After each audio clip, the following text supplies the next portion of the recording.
Ganwyd H yn hy ar y graig yn Talsarnau, ar fai y 9/20/1860 i William a Betty Jones. Garddwr oedd ei dad i Mr Barker Glyn Cywarch. Pan anwyd H, enilliau ei dad 4 swllt ar 10 yr wythnos, ac ar hynny magwyd 11 o blant. Mwyn cael 2 ben llinyn ynghyd, byddai ei fam, yn ogystal â magu'r plant, yn gwnïo dilladau i'r ardalwyr. Pan na fyddai ei tad yn bresennol, a hwythau fel teulu yn cadw dyletswydd, sef gwasanaeth bychan bob nos a bore, byddai ei fam yn gofyn i un ohonynt osod llwy uwch ben y cliced rhag i rywun ddod i ddrysu'r ddyletswydd. Cofiai H godi capel Bethel, capel sydd ar y stryd fawr yn Talsarnau, a bellach wedi cau ers rai blynyddoedd. Cofiai H Jones Bryn y Felin, sef tad Gwynedd Fôn, awdur o garlannau'r defaid, plant y gorthrwm a llyfrau eraill, yn flaenor yno. Y defnyddid y Welsh not yn yr ysgolion yng nghyfnod H, nid yw'n cofio ei weld yn cael ei ddefnyddio. Saesnig iawn oedd yr addysg a dderbyniodd, ac mae'n nodi mai dyma'r pennill o eiddo Milton a ganent cyn mynd adref o'r ysgol. Letters with gladsome mind, praise the Lord for he is kind. For his mercies they endure, ever faithful, ever sure. Gan nad oedd a'i gyfeillion yn deall y geiriau, na neb wedi trafferthu egluro, dyma sut y canent y llinell gyntaf. Letys, gwydda glas a maidd, ac felly ymlaen. Cyfeiria at y ffaith na chafodd fawr o Gymraeg yn yr ysgol, ond roedd ei dad yn berchen ar drych y prif oesoedd gan Theophilus Evans.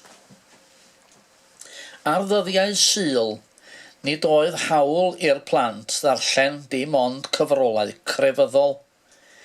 Pan gai ei dad gyntyn cyn mynd i'r ysgol Sul, byddai H yn bachu ar y cyfle ac yn mynd ar drych i'w ddarllen o dan goeden yng nghefn y tŷ. Mae'n honni fod ganddo ddyled fawr i ddrych y prif oesoedd. Cafodd H Jones brentisiaeth gyda theiliwr ym Mhorthmadog ar ôl gadael yr ysgol. Yna aeth hi Birkenhead i ddysgu crefft cysodi. Oddi yno aeth hi swyddfa'r Herald Gymraeg yng Nghaernarfon yn 1882 fel cysodydd. Dychwelodd i ardal Lerpwl yn 1890 i weithio yn swyddfa'r Cymro, ac yn yr un flwyddyn priododd ag Elizabeth Parry, ac mewn cyfnod fe gawsant 3 o blant. Bu'n flaenor capel Methodistiaid Calfinaidd Parkfield, yng nghapel Woodchurch Road ac yn Laird Street, Birkenhead. Gadawodd y Cymro a gweithio fel cysodydd yn Wrecsam, ac yn y cyfnod hwn roedd yn ysgrifennu erthyglau ac ysgrifau wythnosol i bapur y genedl tu allan i oriau gwaith arferol. Yn 1916, cytunodd i gymeryd gofal o bapur wythnosol newydd ar gyfer ardal Lerpwl, sef y Brython. Buan y daeth y papur yn boblogaidd a daeth i gael ei werthu drwy Gymru gyfan. Tra yn ei swydd bu H Jones yn dyst i'r olygfa yn Eisteddfod Genedlaethol Birkenhead yn 1917 pan hysbyswyd mai bardd y gadair oedd Hedd Wyn, yr amaethwr ifanc o draws fynydd, a laddwyd yn y rhyfel yn Ffrainc ychydig cyn hynny. Yr oedd JH yn yr Eisteddfod ar y pryd ac yn nodi profiad mor rhyfeddol o drist oedd hwnnw. Bu'n olygydd y papur dan 1931. Dilynwyd ef gan y prifardd William R Jones a ddaeth yn ddiweddarach yn olygydd y faner ar ôl i'r Brython ddod i ben yn 1939.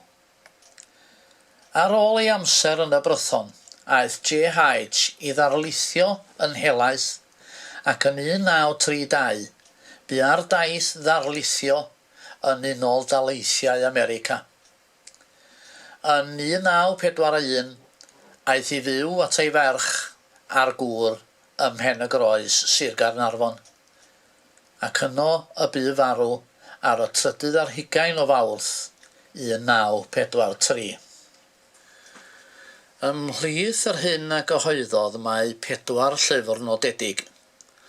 O'r Mwg i'r Mynydd 1913, Swp o Rug 1920, Moel y Stota 1932, Gwyn y Gorffennol 1938.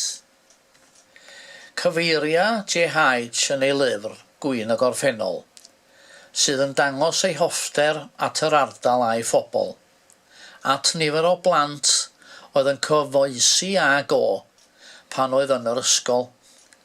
Mae'n cyfeirio at nifer gan ddefnyddio'r arferiad oedd yn fyw iawn bryd hynny, sef ychwanegu enw'r cartref ar ôl enw'r plentyn, megis Wil Rhyd Goch, Ffranc Ynys Giftan neu Mathaw Llecholwyn. Mae hefyd yn cyfleu ei hiraeth amdanynt ym Mhennill Ieuan Glan Meirionnydd. Pa le, pa fodd, mae heddiw y lliaws yma fu yn cyd chwarae a chyd dysgu a chyd ymgomion gu. Mae rhai mewn bedd yn huno a'r lleill ar led y byd, nad oes un gloch a ddichon ei galw heddiw ynghyd.